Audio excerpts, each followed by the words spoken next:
The girl standing right here is actually the real heiress, but in her previous life, she was locked in a dark basement for 5 whole years. Every day she hoped her family would come save her. But when her life was about to end, the only thing she saw was her cousin's cold smile as she begged desperately for help. Her cousin didn't lift a finger. Instead, she mocked her, saying she deserved everything that happened, it was only. Then she realized the man who sold her to a creepy old man for $100 was her fiancé Jack. And the whole thing had been a setup, planned by Jack and her cousin all. The girl was eventually driven to a fatal breakdown, walk free when she opened her eyes again. She had returned to 5 years ago. She had just been accepted to work at a factory. But her mother forced her to give the spot to her cousin. Seeing the smug look on her cousin's face, she turned cold and snatched the pendant right off her cousin's neck right. Then she confronted her mother, asking how her long-lost pendant ended up around her cousin's neck. Panicked, her mother dragged her cousin and fled the scene. As soon as they left, she activated the space inside the pendant. While the house was empty, she cleared out all the savings with the cash in hand. She went to a restaurant, determined to finally treat herself to a good meal, but before she could take a bite, Jack walked in with her cousin. That's when she realized even at this point in time, they were already working together. Jack arrogantly told her to give up the job opportunity to her cousin, or else he'd call off the engagement. She sneered, agreed, then exposed both of them in front of the whole restaurant, humiliated by the crowd. They left in shame, but this was just her first step toward revenge to prepare for what's next. She went to the black market to stock, but someone started following her when things got dangerous. She grabbed a brick and fought back with everything she had. The patrol captain arrived, but instead of blaming her, he handed her a small self-defense knife. As encouragement that night, when she got home, her father exploded in anger for embarrassing the family at the restaurant and demanded she apologize to her cousin. She let out a cold laugh, warned him not to push her or shed reveal the truth about the baby swap. His face changed instantly. He stormed off, cursing under his breath. The next day, she went to visit her grandparents. At that moment, her cousin was crying, saying she'd been humiliated yesterday, but when her grandfather learned the truth and decided to call off the engagement right then, her birth parents tried to stop him, claiming they were closing a business deal with Jack's family and couldn't afford to ruin the plan, seeing how cold and calculating they were. She felt completely heartbroken. She took her grandmother aside and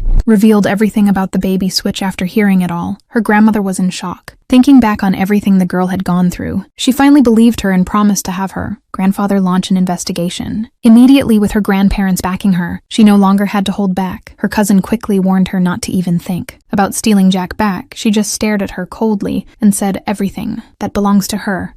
She will take back. Those words made her cousin panic. She couldn't afford to lose anything she had now, so she secretly went to her aunt to come up with a plan, but she didn't realize everything was already part of the girl's plan.